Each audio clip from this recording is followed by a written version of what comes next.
So the one black tenant who was permitted to move into this building after Mr. Wasserman purchased it was basically hounded out because he would not agree to these illegal, extortionate increases. What happened in that case? He moved up.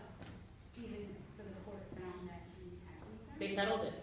So and that is actually part of what you see going on in these buildings is, I spoke earlier about how the defendants take black tenants to housing court on these baseless, frivolous lawsuits. And what winds up happening is oftentimes these tenants are unrepresented, do not realize what their rights are, and enter into probationary stipulations, agreeing to basically be on probation for 18 months at a time. We have one plaintiff who has agreed to a couple of those kinds of agreements. It puts tenants in a position where one misstep could lead to the loss of their affordable rent-stabilized apartment that they have lived in for decades.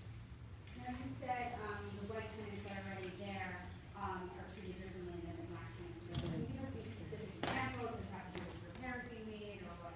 So as a threshold matter, we believe that white tenants move into apartments that are renovated in some way. We do not know the extent of these renovations, but what that means is, as a threshold matter, they're moving into far superior apartments than our plaintiffs are living in.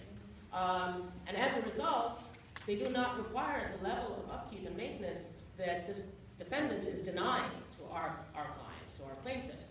So that's a threshold matter. Now, not a single plaintiff, in fact, no black tenant that I know of who lives in these buildings receives a monthly rent statement telling them how much they owe in rent. It is our belief that white tenants receive these kinds of statements. It is our belief also from having spoken with certain white tenants that they were given the opportunity to pay their rent downstairs in the management office. No black tenant, no plaintiff has been given a similar opportunity. Instead, they are required to mail their rent every month to a post office box. The problem that this creates is if you pay by check and the landlord refuses to cash those checks, you're left in a position of you don't have any rent receipts, so you don't know how much you owe. You don't know if your check actually reached the landlord. So you are completely confused until they bring a non-payment proceeding against you. If you pay by money order and then you get taken to court, it suddenly becomes your responsibility to pay $25 per money order to track all of these money orders to find out what happened.